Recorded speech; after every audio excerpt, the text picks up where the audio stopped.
अब देखिए, आगे बढ़ने से पहले हम एक प्रॉब्लम प्रैक्टिस कर लेते हैं, ताकि जो हम लोग जो बहुत सारा न्यूमेरिकल्स या फिर फार्मूला जो सीखे हैं अभी तक, उसको अप्लाई करना सीख जाएं। तो एक अच्छा सा एग्जांपल लेते हैं, ध्यान दीजिएगा कि मान लीजिए एक वायर है, सिलिंड्रिकल वायर है, जानबूझ के इस तरह से दिखा रहे हैं, ठीक है, और फिर इस तरह से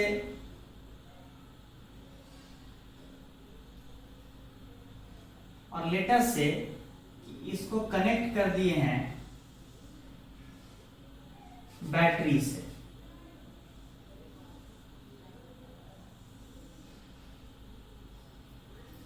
ठीक है, ये एक सिलिंड्रिकल कंडक्टर है, ठीक है, जिसका रेजिस्टिविटी रो है, लेंथ एल है और एरिया ऑफ क्रॉस सेक्शन ए है। ठीक है, एक सिलिंड्रिकल शेप्ड कंडक्टर है जिसका रेजिस्टिविटी रो है, लेंथ एल है और एरिया ऑफ क्रॉस सेक्शन ए है, और इसका फर्स्ट जो लेफ्ट फेस है, इस कंडक्टर का जो लेफ्ट फेस है उसको बैटरी के हायर टर्मिनल से कनेक्ट किया गया है, और जो कंडक्टर का जो राइट फेस है उसको बैटरी के लोअर टर्मिनल से कनेक्ट किया गया है। ठीक है, लेटर से बैटरी का लोअर टर्मिनल का पोटेंशियल जो है 0 वोल्ट एज्यूम किया गया है। ये दिया हुआ है कि lower terminal of the battery का वोल्टेज 0 वोल्ट लेना है, और अगर बैटरी का ईएमएफ ई है तो फिर ये हायर टर्मिनल का वोल्टेज क्या होगा, ई वोल्ट, इधर 0 वोल्ट, इधर ई वोल्ट। अच्छा, ये परफेक्टली कंडक्टिंग वायर दिए हैं, इसका कोई रेजिस्टिविटी नहीं दिए हैं, तो यहां अगर ई वोल्ट है तो यहां पे भी जो left face of the conductor, ये सिलिंड्रिकल कंडक्टर का जो लेफ्ट फेस है वो भी किस पोटेंशियल पे होगा, ई वोल्ट पे होगा। ई कुछ वैल्यू होगा ईएमएफ ऑफ द सेल का, तो ई वोल्ट पे। ठीक है, अच्छा, ये जो राइट फेस है of the conductor, cylindrical conductor, वो किस पोटेंशियल पे होगा, 0 वोल्ट पे। तो right face of the conductor 0 volt पे है और लेफ्ट फेस जो है ई वोल्ट पे है। ठीक है, दोनों का पोटेंशियल है। आप ही बताइए कि कितना करंट फ्लो कर रहा होगा इस सर्किट में। ये कहने की जरूरत नहीं है कि बैटरी के हायर टर्मिनल से चार्जेस, प्लस चार्जेस इस तरह से पंप होगा, और यहां पे इस तरह से करंट फ्लो होगा, यहां से इस तरह से करंट फ्लो होगा, और फिर देखिए ये जो वायर है ना, ये भी होगा मोटा ही, लेकिन बस अभी मेरे काम का ही है इसलिए हम इसी को स्टडी कर रहे हैं। ठीक है, करंट इस तरह से, बैटरी पंप का काम कर रहा है ना, तो बैटरी जो है करंट को इस तरह से पंप आउट पंप इन कर रहा है, इस तरह से करंट का साइकिल एस्टैब्लिश हो चुका है। करंट आई है ये, बताइए तो करंट कैसे करेंगे, करंट आई का वैल्यू कैसे निकालेंगे। सिंपल सी बात है, किरचॉफ वोल्टेज लॉ, यहां से यहां आए तो कितना से पोटेंशियल बढ़ा, ई से, तो ई, यहां से यहां तक कुछ नहीं क्योंकि ये परफेक्टली कंडक्टिंग वायर हम दिए थे, कोई रेजिस्टिविटी नहीं।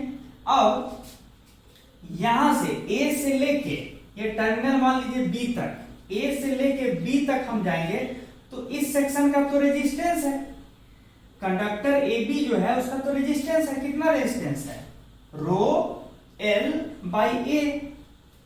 इनफैक्ट चूंकि area of cross section A लिए है ना, तो टर्मिनल्स का नाम PQ रख दीजिए। Left and right terminal of the conductor, PQ conductor जो है, ये सिलिंड्रिकल कंडक्टर जो है, इसका लेफ्ट और राइट फेस का नाम P और Q रख दीजिए। क्यों? क्योंकि हम एरिया ऑफ क्रॉस सेक्शन को A माने हैं। ठीक है, तो अब ध्यान दीजिए, यहां से यहां आए तो पोटेंशियल E से बढ़ा, फिर यहां तक कुछ नहीं, यहां से यानी फेस P से लेके फेस Q तक जाएंगे तो कितने से घटेगा पोटेंशियल, कितने से ड्रॉप होगा, -IR से यहां पहुंचे, फिर तो कोई पोटेंशियल ड्रॉप नहीं होगा, तो नेट जहां से चले थे वहीं पहुंच गए, तो नेट पोटेंशियल ड्रॉप तो 0 होना चाहिए। तो करंट कितना हो जाएगा, E/R, और R हम जानते हैं रेजिस्टेंस क्या होता है, रो L बाई ए, इसका मतलब हुआ E by rho L by A, ये हो गया करंट थ्रू दिस सर्किट, ये करंट हो गया। हमको जानने का मन है कि राइट फेस से x डिस्टेंस पीछे यहां पे जो क्रॉस सेक्शन है ये किस पोटेंशियल पे है, इसका पोटेंशियल चाहिए। समझ में आ रहा है ना? मैं फिर से कह रहा हूं कि जो राइट फेस है जो कि 0 वोल्ट पे है, उससे x यूनिट अगर हम टुवर्ड्स लेफ्ट आएंगे तो एक क्रॉस सेक्शनल एरिया दिखेगा, ये फेस दिखेगा कंडक्टर का। तो ये जो कंडक्टर का पोर्शन है, ये फेस, ये किस पोटेंशियल पे है, ये हमको जानने का मन है। तो कॉमन सी बात है कि सिलिंड्रिकल कंडक्टर में एक इलेक्ट्रिक फील्ड एस्टेब्लिश्ड है ना? अच्छा, तो अगर हम इलेक्ट्रिक फील्ड पता कर लें, इलेक्ट्रिक फील्ड, तो इलेक्ट्रिक फील्ड जो भी होगा वो किधर होता है? हम तो जानते हैं कि करंट डेंसिटी बराबर सिग्मा इंटू ई होता है। तो जिधर करंट डेंसिटी होगा उधर ही इलेक्ट्रिक फील्ड होगा कंडक्टर के अंदर। और हमें ये भी पता है कि इलेक्ट्रिक फील्ड के उल्टे डायरेक्शन में जाने पे पोटेंशियल बढ़ता है। तो अब आप बताइए कि अगर ये 0 वोल्ट पे है और हम x यूनिट इधर जाएंगे और अंदर में no doubt uniform electric field है, लेटर से दैट इलेक्ट्रिक फील्ड का वैल्यू जो है ना, ई नॉट बोल दीजिए, ये ई नॉट क्या है? इलेक्ट्रिक फील्ड का वैल्यू है। और हम इलेक्ट्रिक फील्ड के उल्टे डायरेक्शन में x यूनिट बढ़ेंगे तो कितने से पोटेंशियल बढ़ेगा? कितने से बढ़ेगा? Q के तुलना में इस फेस का कितने से पोटेंशियल बढ़ेगा? E naught electric field multiplied by x, इतने से पोटेंशियल बढ़ेगा इस फेस का एज कंपेयर टू ये फेस। ये फेस था 0 वोल्ट पे, तो ये वाला फेस कितने पे होगा? 0 volt, 0 volt plus E not into x, short में कहिए ना ई नॉट इंटू एक्स, यानी ये वाला जो क्रॉस सेक्शन है, ये वाला जो फेस है, इसका पोटेंशियल का वैल्यू क्या हो जाएगा? ई नॉट इंटू एक्स। अब आप बोलिएगा कि सर हमको ई नॉट जो कि अंदर में इलेक्ट्रिक फील्ड है उसका तो वैल्यू नहीं पता है, तो कैसे निकालेंगे? कौन सा फॉर्मूला से? J बराबर सिग्मा ई। सिग्मा क्या होता है? 1 बाई रो, तो यहाँ 1 बाई रो रखिए।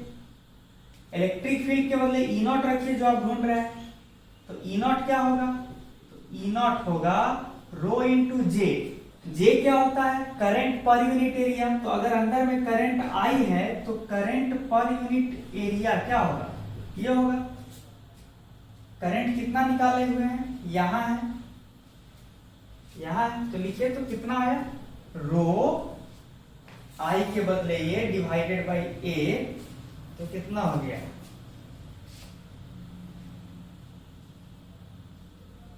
ये हो गया रो और नीचे रो, यानी सब कट कुट के कितना आ रहा है? EMF of the cell divided by length. ठीक है, यानी जो electric field established with in the cylindrical conductor है उसका मैग्नीट्यूड कितना आया है? E by L. तो ई नॉट पता चल गया, कितना आया? E by L. और हमको इस फेस का पोटेंशियल चाहिए, इस फेस का पोटेंशियल कितना था? ई नॉट इंटू एक्स। तो अब ई नॉट के बदले वैल्यू रख दें ई बाई एल इंटू एक्स, यानी ई एक्स बाई एल। ये ई जो है ना, ईएमएफ ऑफ द सेल है, इंटू एक्स बाई एल, मतलब इस फेस का पोटेंशियल जो है ई एक्स बाई एल है, where E is the EMF of the cell. ठीक है, तो इस तरह से आप निकालिए। ये कैसे निकाले भैया? ये 0 वोल्ट पे है, इलेक्ट्रिक फील्ड के उल्टे डायरेक्शन में बढ़ेंगे क्योंकि करंट डेंसिटी इधर है तो इलेक्ट्रिक फील्ड भी इधर ही होगा।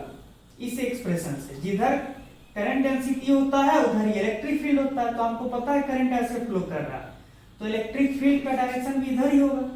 और हम अगर उल्टे डायरेक्शन में आएंगे तो पोटेंशियल बढ़ेगा। कितने से बढ़ेगा? तो इलेक्ट्रिक फील्ड मल्टीप्लाइड बाय जितना दूरी आप पीछे आए हैं, x। ठीक है, तो तो इतने से पोटेंशियल बढ़ेगा और ये 0 पे था, तो ऑफ कोर्स 0 के तुलना में इसका पोटेंशियल कितना होगा, 0 प्लस इतना, यानी कि शॉर्ट में बोलिए इतना E0x, और फिर वैल्यू रख दीजिए। तो इस तरह से आप किसी भी फेस का जो कि x डिस्टेंस पे है फ्रॉम राइट फेस, उस फेस का पोटेंशियल लिख दे रहे हैं।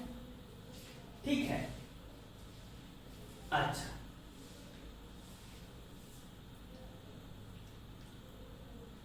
और क्या है,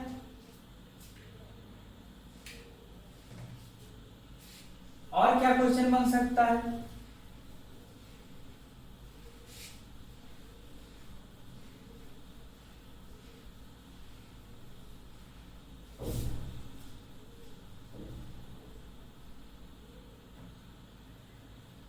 और क्वेश्चन क्या बन सकता है, देखिए एक दूसरा क्वेश्चन, मान लीजिए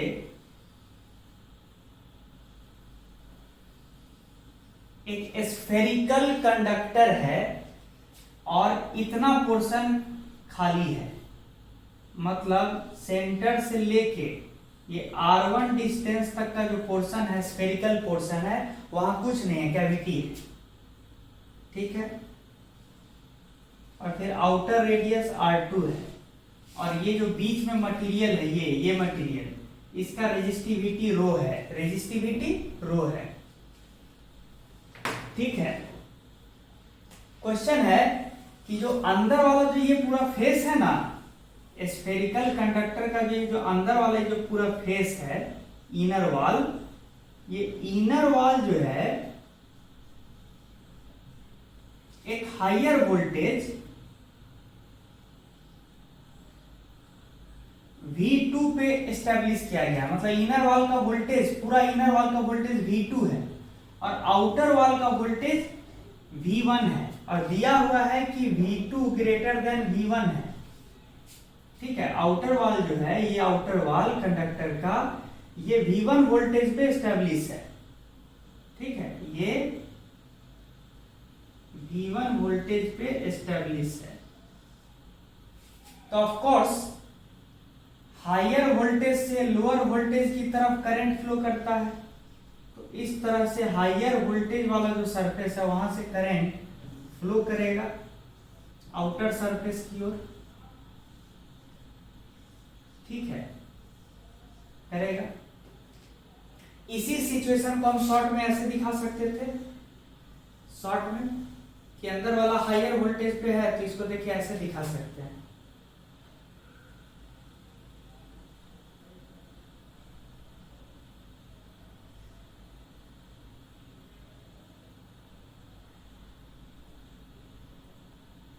देखिए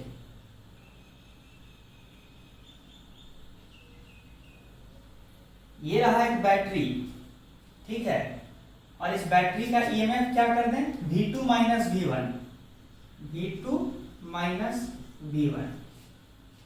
ठीक है,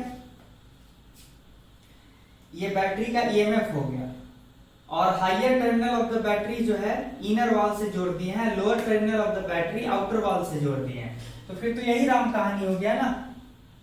बस हम यहाँ पे मैकेनिज्म भी बता दिए हैं कि कैसे हम इनर वॉल को V2 वोल्टेज पे और आउटर वॉल को V1 वोल्टेज पे एस्टेब्लिश किए हैं, वो यहाँ पे हम शॉर्ट में बता दिए हैं। ठीक है, कि इनर वॉल को बैटरी के हायर टर्मिनल से जोड़ दिए और आउटर वॉल को बैटरी के लोअर टर्मिनल से जोड़ दिए, ये राम कहानी है। क्वेश्चन है कि इस पूरे सेटअप के बदले एक सिंगल इक्विवेलेंट रेजिस्टेंस कितना लगा दे बैटरी के अक्रॉस, ये बैटरी के अक्रॉस कितना इक्विवेलेंट रेजिस्टेंस लगा दे कि मेरा सर्किट में वही करंट फ्लो करे जो एक्चुअल में यहां पे फ्लो कर रहा है। मतलब हमको चाहिए इस पूरे सेटअप का इक्विवेलेंट रेजिस्टेंस, इस पूरे सेटअप का। ठीक है,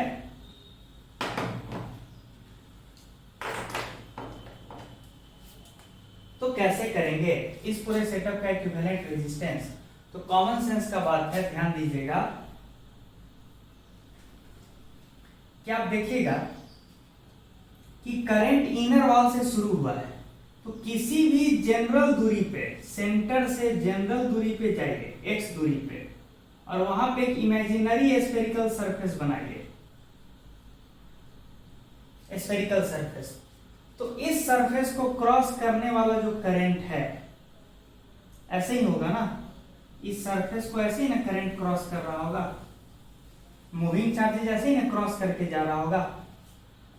तो एक बात बताइए कि जितना इस तरह का सरफेसेज है सब, जैसे आगे थोड़ा सा और आगे बढ़िए, थोड़ा सा और आगे बढ़िए, एक इमेजिनरी स्फेरिकल सरफेस बनाइए, तो साफ साफ दिख रहा है कि जो पिछला सरफेस से जितना करंट गुजरा होगा वही करंट अगला सरफेस को भी क्रॉस करेगा, वही करंट फिर अगला सरफेस को भी क्रॉस करेगा। मतलब इस तरह का जितना सरफेसेज है कंडक्टर का वो सब सीरीज में है, सीरीज में है, इस तरह का जितना सरफेसेज है। तो अब देखिए इस पॉइंट का हम यूज कर लेंगे, क्या करेंगे ध्यान दीजिएगा कि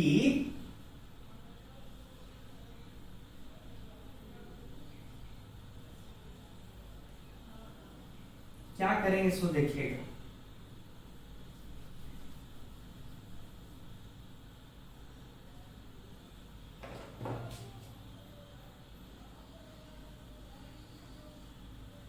यह है R1। क्या करेंगे कि x डिस्टेंस पे गए और एक इमेजिनरी इस तरह का एक x डिस्टेंस पे गए और dx थिकनेस का एक स्फेरिकल शेल लिए, dx थिकनेस का एक स्फेरिकल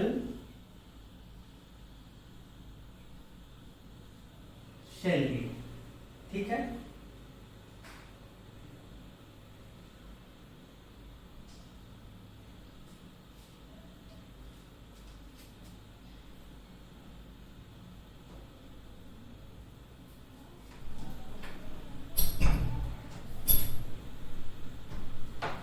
ठीक है, dx थिकनेस का एक स्फेरिकल शेल ले रहे हैं, थोड़ा सा अच्छा सा बना ले।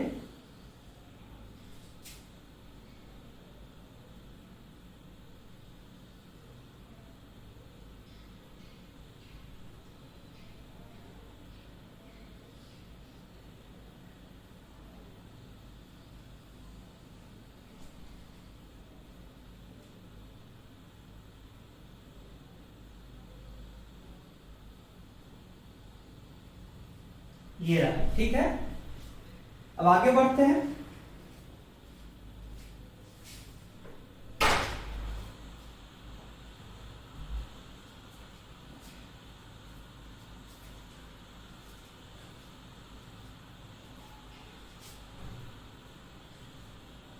ये जो थिकनेस है ये dx थिकनेस है।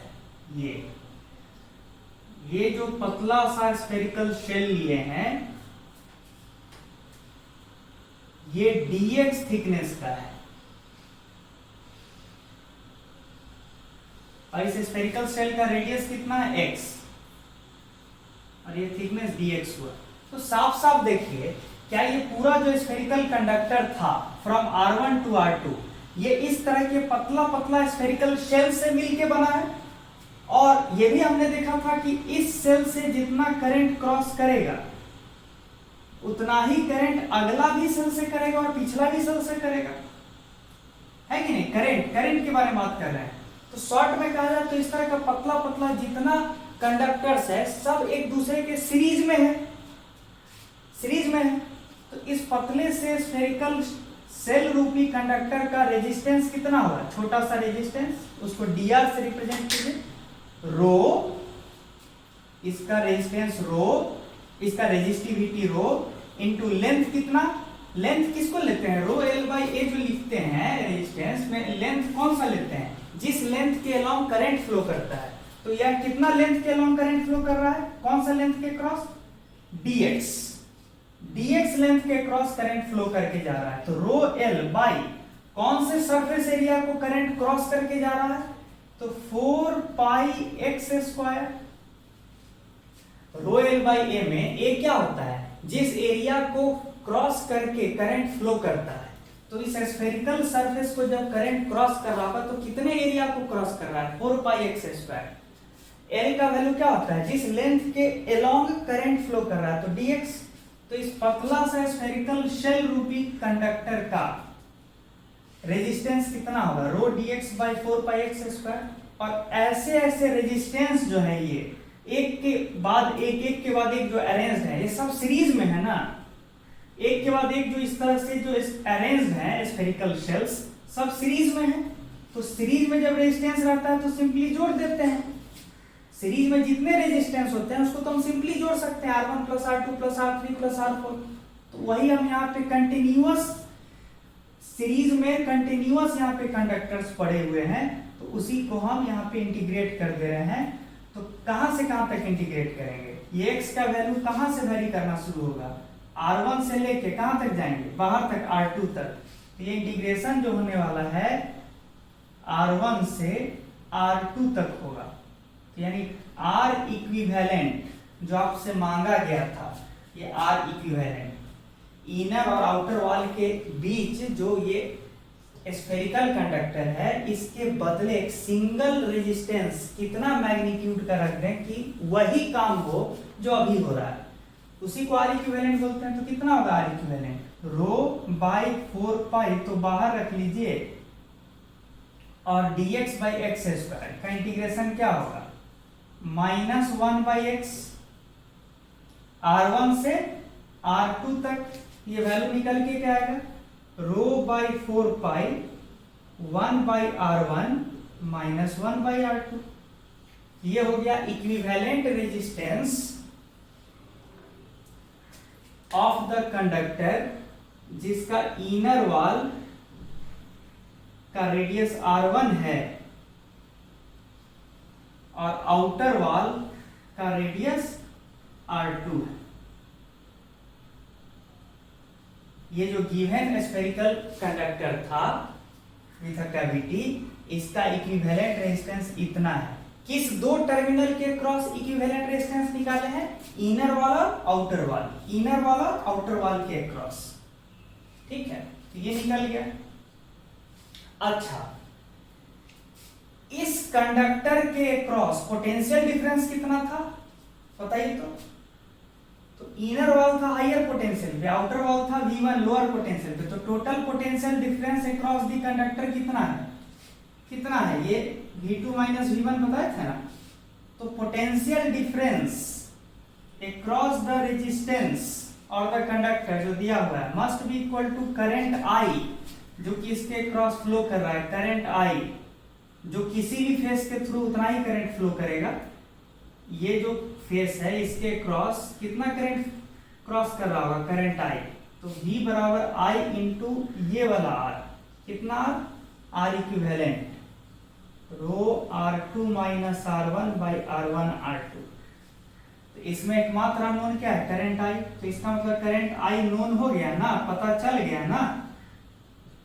करंट I भी मिल गया, इक्विवेलेंट रेजिस्टेंस भी मिल गया। ये कौन सा करंट है, जो करंट इस तरह से फ्लो कर रहा होगा, इस तरह से फ्लो कर रहा होगा, फिर यहां आ रहा होगा, मतलब सारा करंट आउटर वॉल पे आ रहा होगा, फिर यहां से इस टर्मिनल से ऐसे, और फिर यहां से फिर वही राम कहानी फैल रहा होगा, फिर यहां से कलेक्ट होके ऐसे फिर फैल रहा होगा, फिर ये बाउंड्री पे जितना करंट आएगा वो इस जंक्शन पे कलेक्ट होके ऐसे, ये कहानी चल रहा है। तो करंट पता चल गया कि कितना करंट फ्लो कर रहा होगा सर्किट में। ये करंट, यही करंट आप निकालने हैं, जो करंट इस तरह से पंप हो रहा होगा, फैल रहा होगा ऐसे, फिर यहाँ कलेक्ट हो रहा होगा, फिर इस जंक्शन से ऐसे निकल जा रहा होगा। ये रहा करंट पता चल गया, इक्विवेलेंट रेजिस्टेंस पता चल गया। और क्या पूछ सकता है एग्जामिनर, ये बताइए, और क्या पूछ सकता है।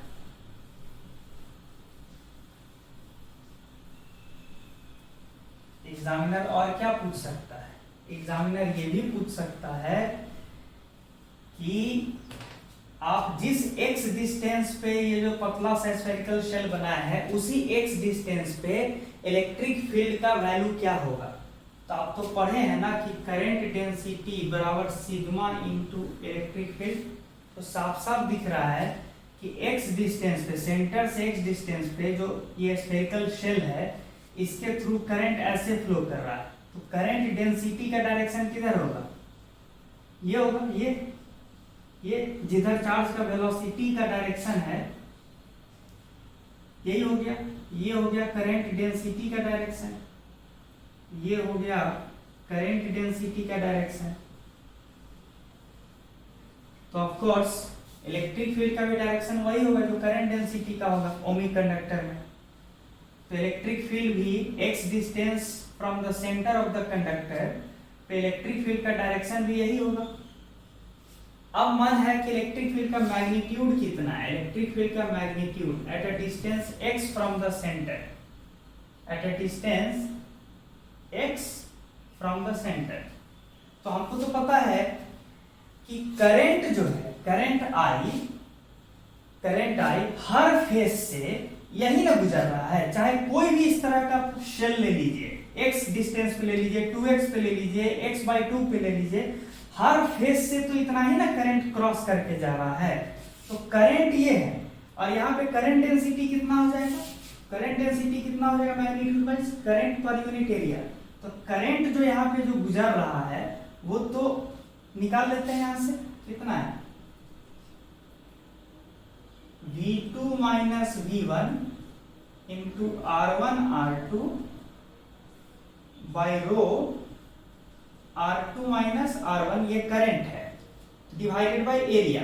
एरिया क्या हो जाएगा, इस पूरे स्फेरिकल सरफेस का एरिया क्या हो जाएगा 4 पाई x स्क्वायर। ये हो गया करंट डेंसिटी कहां पे, eight a distance x from the centre of the conductor. ठीक है, लेकिन ये जो J होता है तो सिग्मा ही होता है, sigma into electric field strength. Sigma क्या होता है, हम तो रो दिए हुए थे, तो सिग्मा क्या होता है इन टर्म्स ऑफ रो 1/रो होता है। तो हमको क्या मिल गया, सब कुछ पता है, इस रो को हम उधर भेज देते हैं तो हमको क्या मिल गया, इलेक्ट्रिक फील्ड का strength eight a distance x from the centre of the conductor. ठीक है, ये जो कैविटी का जो सेंटर है वहां से x डिस्टेंस पे इलेक्ट्रिक फील्ड का स्ट्रेंथ क्या होगा। तो सिंपल सी बात है, इस रो को इधर भेज दीजिए, हो गया, इलेक्ट्रिक फील्ड का स्ट्रेंथ मिल गया as a function of x। तो आप क्या क्या निकालना सीख गए, आप सबसे पहले इक्विवेलेंट रेजिस्टेंस निकालना सीखे between the two terminals of the conductor, जहां पे ये वाला एक्सप्रेशन आपके काम का था। फिर आप इलेक्ट्रिक फील्ड का स्ट्रेंथ निकालना सीखे eight a distance x from the centre of the conductor, वहां पे ये वाला एक्सप्रेशन काम आया। ठीक है, आप कंडक्टर के क्रॉस कितना करंट फ्लो कर रहा है, करंट I, किसी भी फेस के क्रॉस कितना करंट क्रॉस कर रहा है वो करंट जो है आप निकालना सीखे। कौन सा एक्सप्रेशन यूज करके, इसका। तो मतलब हमने एक ही क्वेश्चन ऐसा डिस्कस किया है जिसमें ये तीनों रिलेशन का यूज सिखाया है। ठीक है ना। अच्छा, एक फाइनल चीज कमेंट्री जो हम देना चाहेंगे वो सुनिएगा।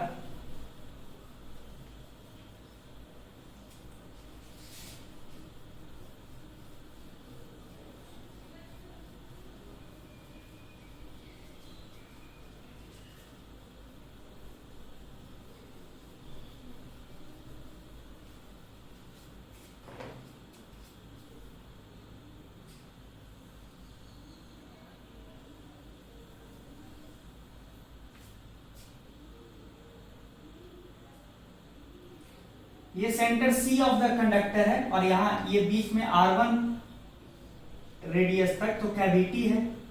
तो मतलब एक्चुअल में आपका कंडक्टर R1 से लेके R2 तक ही है, मतलब इससे इस एरिया से लेके इस एरिया तक ही कंडक्टर है, इतना दूर तो कैविटी है। क्वेश्चन ये है कि इनर वॉल चलिए V2 पोटेंशियल पे था, आउटर वॉल V1 पे था। क्वेश्चन ये भी पूछा जा सकता है ना कि सेंटर से x डिस्टेंस पे, सेंटर से x डिस्टेंस पे जो आपका ये जो चारों तरफ जो इस तरह का पॉइंट्स मिलेगा x डिस्टेंस पे, ये सारा पॉइंट्स किस पोटेंशियल पे होगा? पोटेंशियल क्या होगा eight a distance x from the centre of the conductor? Potential कैसे निकालेंगे? Potential at a distance x from the centre कैसे निकालेंगे? कॉमन सेंस, यहां का पोटेंशियल जो है ना, यहां का पोटेंशियल v ऑफ x है ही। अच्छा, इनर वॉल का पोटेंशियल v2 है और v2 बड़ा है, तो पोटेंशियल डिफरेंस v2 घटे पोटेंशियल डिफरेंस चाहिए हमको इनर वॉल और इस डॉटेड सरफेस के बीच पोटेंशियल डिफरेंस। तो potential at inner wall minus potential at this dotted surface, ये हो गया potential difference. This must be equal to current I, ठीक है ना? जो करंट I अभी निकाले थे वो करंट I तो वही रहेगा ना, आप अभी निकाले थे ना करंट का वैल्यू। तो भैया करंट I जो है स्टेडी स्टेट पे हर फेस से, इस तरह के हर स्फेरिकल सरफेस से सेम ही करंट ना गुजरेगा। ऐसा डॉटेड जो सरफेस है, ऐसा कोई भी डॉटेड सरफेस बनाइए तो उससे तो सेम ही करंट ना क्रॉस करेगा from inner wall to outer wall तक। तो v2 minus v of x must be equal to I into resistance of the conductor from inner wall up to the point जो कि यहां तक है, शेडेड डॉटेड एरिया तक, वहां तक का रेजिस्टेंस। तो कौन सा रेजिस्टेंस? इस वाले पोर्शन का रेजिस्टेंस फ्रॉम इनर वॉल से लेके अप टू द पॉइंट जिसकी दूरी सेंटर से x है। तो पोटेंशियल डिफरेंस इनर वॉल और ये डॉटेड सरफेस के बीच must be equal to current I into resistance between inner wall and dotted surface. Resistance उसको r डैश बोलिए, तो कितना होगा रेजिस्टेंस? तो अभी आप निकाले थे ना, r डैश का वैल्यू क्या होगा? रो इनटू dx, पतला पतला जो शेल लिए थे dx बाई, और एरिया क्या होगा? 4 पाई x स्क्वायर। और ये कहां से कहां तक आप करिएगा? फ्रॉम r1 से लेके कहां तक करिएगा? x तक। r1 से लेके x तक, ये कितना आया? Rho by 4 pi minus 1 by x, और r1 से लेके x तक, तो ये वैल्यू कितना है? Rho by 4 pi 1 by r1 minus 1 by x. ये वो रेजिस्टेंस है, ये किसका रेजिस्टेंस है? उस पोर्शन ऑफ द कंडक्टर का जो इनर वॉल से लेके ये डॉटेड सरफेस तक के बीच में जो कंडक्टर है उसका रेजिस्टेंस है ये। तो आपको करंट तो पिछला ही बार निकाल लिए थे, तो ये निकाले हुए थे, ये निकाल लिए, ये पहले से एग्जामिनर दिया हुआ। तो अननोन क्या है? Potential of this dotted surface which is eight a distance x from the centre. तो ये कितना हो जाएगा? v2 घटे I r डैश। v2 पता है, दिया है एग्जामिनर, करंट I निकाल लिए थे, रेजिस्टेंस इस शेडेड पोर्शन का निकाल लिए हैं, तो potential at a distance x from the centre of the conductor निकल गया। तो इस तरह से आप मतलब एक ही रिलेशन में, एक ही क्वेश्चन में सारा कॉन्सेप्ट ही सीख गए कि किस तरह से यूज करना चाहिए। ठीक है, एक ही क्वेश्चन में। यही मेरा पर्पस था इस प्रॉब्लम प्रैक्टिस वाले सेक्शन में, कि आपको दिखाएं कि how to approach the problem. ठीक है, इस तरह का प्रॉब्लम। ठीक है,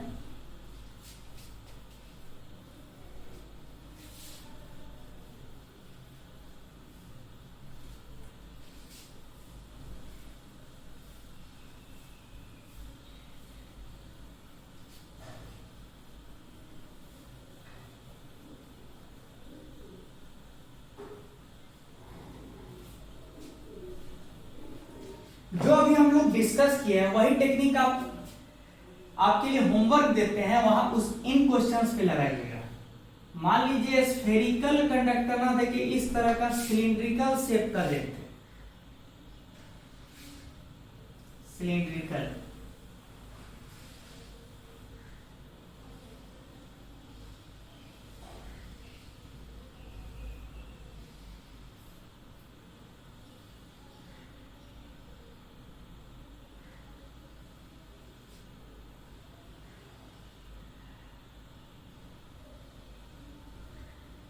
एक सिलिंड्रिकल कंडक्टर दिए हैं, ठीक है, बीच में इतना पोर्शन खाली है, मतलब R1 रेडियस तक खोखला पोर्शन है, टनल टाइप का है, कुछ नहीं। तो मतलब ऐसे बोलिए कंडक्टर जो है R1 से लेके R2 तक है, 0 से लेके R1 तक कुछ नहीं है, कोई कंडक्टर नहीं, और पूरे मटेरियल का रेजिस्टिविटी रो है, तो कंडक्टिविटी क्या होगा 1/ρ। तो रेजिस्टिविटी मिल गया तो कंडक्टिविटी भी मिल गया, ठीक है। और ये जो लेंथ है L है, ठीक है। और क्वेश्चन है कि इनर वॉल और outer wall of the conductor के अक्रॉस इक्विवेलेंट रेजिस्टेंस क्या है। एकदम सिमिलर क्वेश्चन जो अभी डिस्कस किए थे, मतलब इनर वॉल, इनर सरफेस का नाम S1 बोल दीजिए, आउटर सरफेस को बोल दीजिए S2। तो इनर वॉल और आउटर वॉल के बीच इक्विवेलेंट रेजिस्टेंस क्या है, ठीक है। फिर अगर इनर वॉल, फिर दूसरा क्वेश्चन क्या है कि अगर इनर वॉल का पोटेंशियल V2 है और आउटर वॉल का पोटेंशियल V1 पे मेंटेन किए हुए हैं और V2 बड़ा है V1 से, तो ऑफ कोर्स वही राम कहानी होगा, करंट इस तरह से फ्लो करेगा from inner wall to outer wall, क्योंकि इनर वॉल का पोटेंशियल ज्यादा है, करंट फ्लो करेगा। तो आपको बताना है कि किसी भी पर्टिकुलर लोकेशन, सेंटर से किसी भी एक पर्टिकुलर दूरी x पे जब हम नजर कराएंगे तो वहां पे इलेक्ट्रिक फील्ड क्या है, वहां पे पोटेंशियल क्या है, मतलब हमको सब कुछ चाहिए कि what is the value of potential at a distance x from the centre of और from the axis of symmetry of this cylindrical conductor. ये जो सिलिंड्रिकल कंडक्टर है उसका एक्सिस ऑफ सिमेट्री से x डिस्टेंस पे, ये जो x डिस्टेंस है, x डिस्टेंस पे पोटेंशियल का वैल्यू क्या है, इलेक्ट्रिक फील्ड का वैल्यू क्या है। फिर आपको ये भी बताना है कि अगर अंदर वाला V2 पोटेंशियल पे है, बाहर वाला V1 पोटेंशियल पे है, तो इस कंडक्टर के थ्रू जो करंट फ्लो कर रहा है, करंट, वो करंट कितना है। शॉर्ट में कहा जाए तो किसी भी फेस पे अगर आप नजर डालिएगा तो उस फेस के थ्रू कितना करंट, कितना charge per unit time cross कर रहा है। तो आपको करंट थ्रू द कंडक्टर भी बताना है, potential at a distance x from the axis of symmetry भी बताना है, electric field at a distance x from the axis of symmetry भी बताना है, ये सब कुछ बताना है, ठीक है। इसी को हम शॉर्ट में हम यहाँ पे अच्छे से फिगर में बता दें।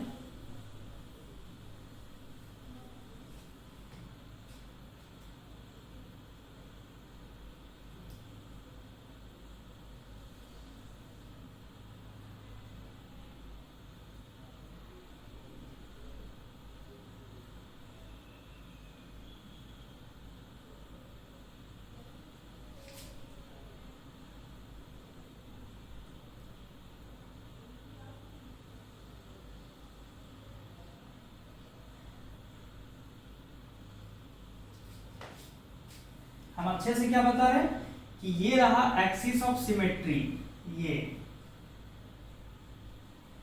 इस एक्सिस ऑफ सिमेट्री से x डिस्टेंस पे आपको क्या क्या बताना है, इलेक्ट्रिक फील्ड का स्ट्रेंथ, पोटेंशियल का वैल्यू, मतलब इस x डिस्टेंस पे चारों तरफ क्या पोटेंशियल होगा, इलेक्ट्रिक फील्ड का वैल्यू क्या होगा, इनर सरफेस और आउटर सरफेस के बीच इक्विवेलेंट रेजिस्टेंस क्या होगा, और जो करंट I क्रॉस कर रहा होगा किसी भी फेस के थ्रू, किसी भी सरफेस के थ्रू करंट I, वो करंट I का वैल्यू क्या है, ठीक है। तो इस क्वेश्चन को आप सॉल्व कीजिएगा, ये आपके लिए होमवर्क है। तो आप सारा कॉन्सेप्ट एक ही क्वेश्चन में आप अप्लाई करना सीख सकते हैं अगर आप ध्यान से देखिए।